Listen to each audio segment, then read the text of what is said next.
ఎక్కడ ఏంటి 3వ తేదీ కదండి ఈరోజు 3వ తేదీ వరకు రాలేదా? మనకి ప్రయారిటీ ఎండీఎస్ కదా ఒక షాప్ కి డిప్యూటీ తహసీల్దార్ మీరు ఎంఆర్ఓ గారు హైకోర్టు వెళ్ళారా? ఓకే. డీల్ లేదు నీ లాగా స్టాక్ ఎంత నీ మిషన్ లాగా 145 కేజీలు 145 కేజీలా రైసు అవును సార్ మిగతావి 35 ఐసీడీ వేసిందా మీకు? ఇచ్చేసారా? ఎవరు నా డీలర్నా? చెప్పారునా? రామచంద్రరెడ్డినా? ఇప్పుడు మీకు ఎమ్మెల్యేస్ పాయింట్కి వెళ్తా ఉన్నారా? బయోమెట్రిక్ పెడతా ఉన్నారా? మీ కళ్ళ ముందు వే చేస్తా ఉన్నారా? నువ్వు కరెక్ట్ చెప్పు నాకు, నీకోసం అడుగుతా ఉన్నా నేను చెప్పేది మీకు అర్థం సార్ గురువులో పెడుతున్నారు మాకు 45 కేజీలు ఇస్తున్నారు 50 అని చెప్పి బలవంతం అంటగలుగుతుందని చెప్పాను. అందుకని ఎట్లా మరి వెయిట్ రానప్పుడు ఎట్లా చేస్తారు మీరు? సంచి పెట్టుకుంటాం చేసుకుంటాం. ఇప్పుడు సంచి బరువు ఇస్తా ఉన్నారా? 800 గ్రాములు ఏమి డిఎం గారు ఎక్కడ? డిఎం గారు ఫేర్ వైట్ జ్యూవెలర్స్ సార్ అడిగి తీసుకోవాలి కదా. ఇవ్వరు సార్ మేము ఎన్నిసార్లు పోయినాం సార్, నువ్వు అడిగేది ఎలా వాడుతావు చెప్పాను చెప్పారా డిఎస్ఓ నోటీసు మీరు ఎవరిని అడుగు అక్కడ పెట్టోళ్ళు వాళ్ళకి అది కదా వాళ్ళు విన్నప్పుడు పై ఆఫీసర్ నెక్స్ట్ డిఎం గారు లేదా డిఎస్ఓ గారు లేదా మన డిటి ఎందుకు డిఎం గారు ఇప్పుడు యాజ్ ఏ గవర్నమెంట్ ఎంప్లాయీ మనకి ఎందుకు ఇవన్నీ ఎందుకు మనం వే చేసి వాళ్ళకి ఇచ్చేయాలా? ఆ పేమెంట్ ఆ బ్యాగ్ గన్నేజ్ వెయిట్ కూడా మనం డిగ్రీజ్ చేసి దాంట్లో లెస్ చేసి ఇవ్వాలి కదా. ఇక్కడంతా ఈ పాయింట్ అంతా లారీ వేబిట్ చేస్తారు సార్. లారీ వేబిట్ చేసినప్పుడు ఇంక ఇబ్బంది ఉంది. లారీ వేబిట్ చేసినప్పుడు మీరు వెళ్తా ఉన్నారా? పోయినా సార్ ఆ స్లిప్ చూపిస్తా ఉన్నారా మీకు? ఇస్తారు సార్ సబ్సిడీ ఇస్తారు. మనకు డిఎం గారు మనకు డీలర్ కళ్ళ ముందు ఎందుకు జరగడం లేదు సార్? పేమెంట్ అయితే పేమెంట్ డీలర్ కళ్ళ ముందు లారీ కానీ కాంటా కానీ దగ్గర వేసుకోవచ్చు. ఫ్లాట్ వే మిషన్ కానీ అప్పుడు తక్కువ సెట్ అన్నా భరించుకుంటాం సార్. భరించి నీకు వచ్చేదే రూపాయి స్వామి, నువ్వు భరించుకుంటే భరించండి జనం తప్పిస్తా అంతేగా. ఎంఎల్ఎస్ పాయింట్ లో పేపర్లు ఇస్తారు కదా మీరు నేనేమంటున్నానంటే మీరు బాగా అర్థం చేసుకోండి. మీరు వెళ్ళాలా? సిస్టమ్ మారిపోయింది. మీరు ఇట్లా చేస్తా అంటే కానీ మేము రేపు ఏటీఎం పెడతాం. ఏముండదు ఎవరికి చెప్తా ఉన్నా. ఏటీఎం పెడితే వాడు కార్డు పెట్టుకొని ఏటీఎం ఒత్తుకొని బియ్యం తెచ్చుకుంటాడు. ఆ పరిస్థితి రాబోతా ఉంది. ఇట్లే జరుగుతూ ఉంటాయి. ఎలా మేము సజెషన్ ఇస్తాము సెంట్రల్ గవర్నమెంట్కి, స్టేట్ గవర్నమెంట్. సెంట్రల్ గవర్నమెంట్కి మేము చెప్తాం అనమాట, మనం ఇచ్చేటి సరిగా పోవడం లేదు పబ్లిక్, వాళ్ళంతా పెద్ద మాఫియా జరుగుతూ ఉంది కాబట్టి ఏటీఎంలు ఫిక్స్ చేయండి అని చెప్పి ఒకటి తీసుకుపోతే నీ ఉద్యోగం పోతుంది, ఆటో ఉద్యోగం పోతుంది, అందరూ పోతారు ఇలా. అది ఏటీఎం పెడితే ఎవరు బుద్ధి పెట్టినట్టు వాడు కార్డు పెట్టుకోవడం, ఎవరికి బుద్ధి పెట్టినట్టు వాడు తెచ్చుకుంటాడు. ఆల్రెడీ ట్రయల్ జరుగుతుంది వేరే స్టేట్లలో. అది మనకు వచ్చిందంటే నేను చెప్పేది ఏంటంటే మీరు పోవాలా, వే చేసుకోవాలా మీ కళ్ళ ముందు. మీరు లారీ పేమెంట్ ఉంటే లారీ పేమెంట్ చేసుకోవాలా. ఒక ఇద్దరికో ముగ్గురికి ఒక లారీ పేమెంట్ వస్తుంది కదా, ఇన్ని బ్యాగులు ఒక్కొక్కరికి అని, అవన్నీ చూసుకోవాలా. దాని వెనకమ్మడి రావాలా, మళ్ళీ దారిలో ఏమో హమాలీలు పెరగకుండా చూసుకోవాలా. ఇన్ని ఉన్నాయి. ఏది కూడా ఈజీగా ఉండదు. నువ్వు అప్పుడు ఏం చేస్తావు? వీడు తక్కువ వచ్చినప్పుడు దొంగ పని చేయాల్సిందే, కొనాల్సింది, ఏదో ఒకటి చేయాలి. ఏం చేస్తావు చెప్పు? ఇక్కడ మార్గం లేదు కదా. ఏం చేస్తావు? లేకపోతే నీ అన్న నష్టపోవాలా. నీకుంటుంది ఒక 20 కేలు అవి నష్టపోవాలా. లేదంటే కనుక వాడు 5 రూపాయలు 10 రూపాయలు 7 రూపాయలు 8 రూపాయలు ఇస్తే వాడు కొనుక్కోవాలా. వాడు వద్దని ఉంటాడు. అవి ఇటు అడ్జస్ట్ చేయాలా? కొనుక్కుంటారా? కొనుక్కోకూడదునా? కొనుక్కోకూడదు. మనం తప్పే మా దగ్గర అలా చెప్తుంది అరెస్ట్ వినాలండి. నువ్వు ఎంకరేజ్ చేస్తున్నట్లు లెక్క. చేయకూడదు. జాగ్రత్తగా మీరు. అందుకే మీరు వెళ్ళండి. మీరు వెళ్ళిన తర్వాత కూడా వే చేసి ఇవ్వడం లేదంటే కన్నా డిఎం గారికి కంప్లైంట్ చేయండి. డిఎం గారికి కంప్లైంట్ చేసినా కానీ మా మాట పట్టించుకోవడం లేదని చెప్పి మాకు మెసేజ్ పెట్టండి. మాకు అది మీరు కనిపించారమ్మా స్టిక్కరు. ఇది ములుగురునా? ములుగురు. ఇక్కడ రేషన్ షాప్లో రైస్ వేస్తున్నారు. నీ మీద కంప్లైంట్ పెట్టారు. మాకు ఊరికే రాలే మేము. బట్ 20 to 30 కేల వాళ్ళకి అయితే మినిమం 500 గ్రాములు కేజీకి తీస్తున్నారు సార్. మీన్స్ రైస్ తప్పుగా 500 గ్రాముల దాకా సంచులు పెడుతున్నాను ఒప్పుకుంటాను అనమాట. అవును, ముందే ఏం తప్పే ఉంది కదా. లైక్ బ్రౌన్ కలర్ సంచులు 2 or 3 పెడుతున్నారు. ఎందుకు ఇలా పెడుతున్నారు అని అడిగితే రైస్ తక్కువ వస్తున్నాయి కాబట్టి ఇలా చేస్తున్నామని చెప్తున్నారు.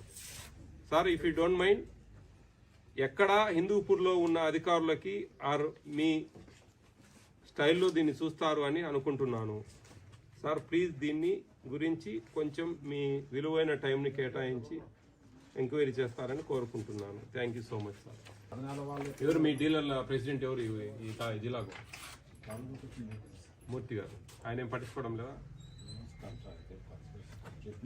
మరి చెప్పండి నా గట్టిగా, ఇదేంది ఇది చెప్పు. తప్పు జరగకూడదు కదా, తప్పు జరిగితే ఎట్లా చెప్పు. అంటే మీరు 17వ తారీఖు ఎప్పటికే అయిపోతుంది డిస్ట్రిబ్యూషన్. 20 తర్వాత ఎప్పుడో ఒకసారి డిఎస్ఓ గారు చెప్పి డిఎం గారు మీకు గతంలో వచ్చినప్పుడు నేను చెప్పిన ఈ ప్రాబ్లమ్స్ మళ్ళీ అయ్యే 6 నెలల తర్వాత వచ్చిన అదే ప్రాబ్లమ్స్ ఉన్నాయి.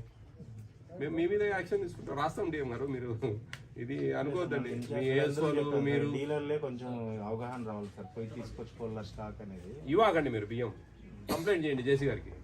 మాకు డీజీఆర్ ఆయన జేసీ గారు, డిస్ట్రిక్ట్ గ్రీవెన్స్ రిడ్రెసల్ ఆఫీసర్. మాకు ఫుడ్ కమిషన్ కు ఆయన ఇన్ఛార్జి, జిల్లాకు ఆథరైజేషన్ అధికారి. తీసుకోరాకపోతే మళ్ళీ తంబేట్లు వేస్తున్నారు అన్నా. డిఎం గారు, డిఎస్ఓ గారు 3 నెలలకు వస్తాను నేను మళ్ళా.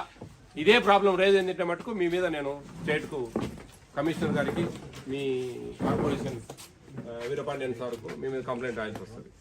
చెప్తున్నా, ఏమి ఇర్రెగ్యులారిటీ జరిగినా ఎవరి పని వాళ్ళు చేయమని చెప్పండి. ఆ ఎమ్మెల్యేస్ పాయింట్లో మీ గ్రిప్లో లేకుంటే ఇంకెవరు ఉంటారు చెప్పండి? ఆటోలు డీలర్లు వాళ్ళ గ్రిప్లో లేకుంటే ఏం పని చేస్తాం జిల్లాలో?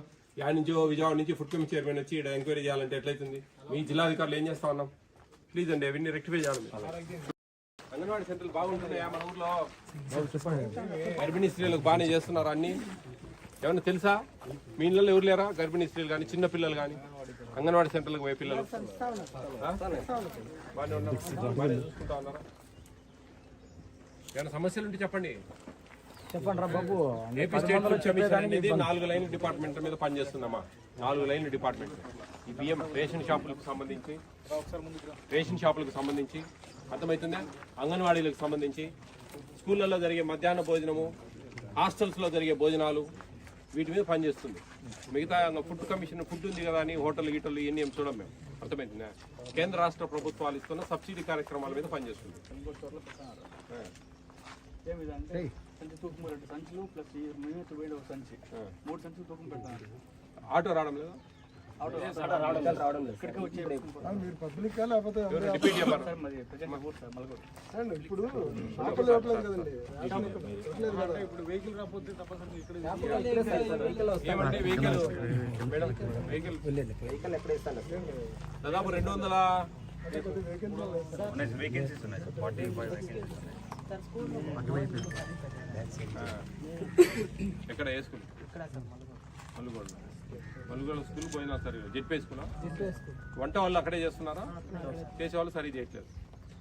మీరు హెడ్ మాస్టర్ని అడిగారా పోయి? అడిగితే చేస్తామంటారు, అట్లా అంటారు. అంటే నేను స్టూడెంట్ అని కాదు, అదే మీ తమ్ముళ్ళు ఎవరో మీ బంధువులు ఎవరో ఉంటారు. ఎగ్జామ్ సెంటర్ ఉందా స్కూల్ లేదు? ఇప్పుడేం లేదా? డిఎం గారు, దేశం ఇంకా ఉన్నారు కదా పబ్లిక్ గ్రీవెన్స్. డీలర్ ఎందుకు సక్రమంగా ఇవ్వడం లే, బ్యాగులు పెట్టి ఎందుకు ఇస్తా ఉన్నాడు అనేది ఇక్కడ వాదన. ఇంకా ఎవరెవరు వాళ్ళు రిజైన్ చేసిండ్రు, వాళ్ళకి సమరాన్ని వేయాలంటే అయ్యే పని కాదు. ఇప్పుడు డీలర్ ఇస్తా ఉన్నాడు, ఆటో వాళ్ళు లేకపోయినప్పుడు ఎందుకు డీలర్ ఈ విధంగా బస్తాలు పెట్టి ఇస్తా ఉన్నాడు?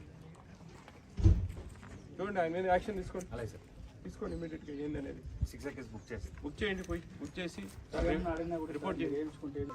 ఏనా నువ్వు పోయి గట్టిగా అడగచ్చు కదా, ప్రజాప్రతినిధులు అడిగేది కాదు. డిఎస్ఓ గారికి చెప్పండి, ఫోన్ చేయండి. మాకెందుకు నావండి, మీరు పోయి తెచ్చుకోండి కరెక్ట్ గా చెప్పాలి. బియ్యం కానీ కొన్ని 4 కేజీ బియ్యం కూడా వేసి మాకు రూపాయలు మీరు ప్రజాప్రతినిధినా, మీరు గట్టిగా అడగాల. అవన్నీ పెట్టద్దండి, బియ్యం కానీ సెన్సిబుల్ చేయొద్దండి అని కూడా అడిగితే ఆ మాటకి అడ్జస్ట్ చేసే కాయలు 15 పంచాలంటే రాదు, తక్కువ ఇస్తారు. చూడండి డిఎం గారు, మీ కాడ జరగడం వల్ల కింది స్థాయికి పోతా ఉంది అది వ్యవస్థ. ఆడ తక్కువ ఇవ్వడం వల్ల వీళ్ళు మీరే కట్టుకోండి, ఆడ ఇంత చేసి వీళ్ళు ఇంత చేసి మొత్తానికి ప్రజలకు నష్టం చేస్తా ఉన్నారు. గట్టిగా అడిగిందంటే ఎంఆర్ఓ అడగండి, మాకు ఎంఆర్ఓ వీడియో తీయండి, వీడియో తీసిట చెప్పు ఏమేమి చెప్తావు చెప్పండి, చెప్పి నాకు పంపించండి నా నెంబర్కు. ఆడ కూర్చొని ఈడ ఇంటికి పంపిస్తా.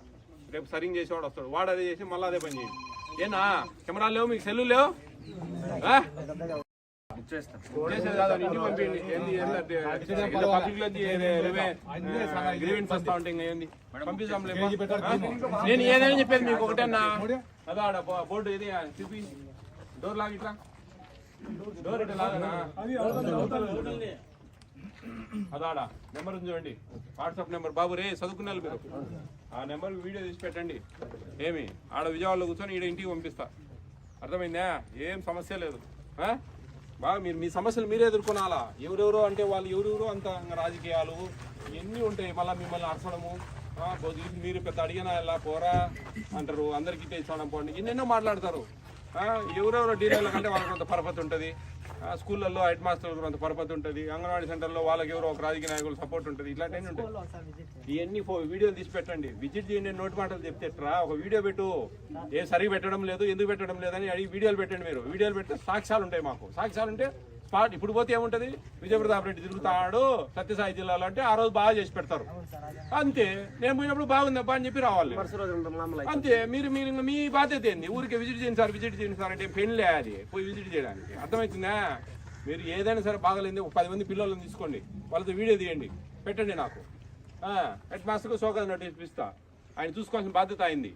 అట్లా అర్థమవుతుందమ్మా?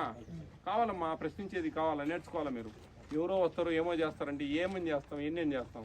మేము వచ్చినప్పుడు విజయప్రతాప్ రెడ్డి వస్తామంటే జిల్లా అంతా తెలిసిపోతుంది ఆటోమేటిక్గా. అది ఒక ప్రోటోకాల్, ఒక సిస్టమ్. కలెక్టర్కి, ఎస్పీకి అన్నీ వస్తాయి, పేపర్లలో అన్నిటి వస్తుంది. దానికి ఏం చేయలేము. నేను సడన్గా రావడానికి నేనేమి సామాన్యుని కాదు కదా.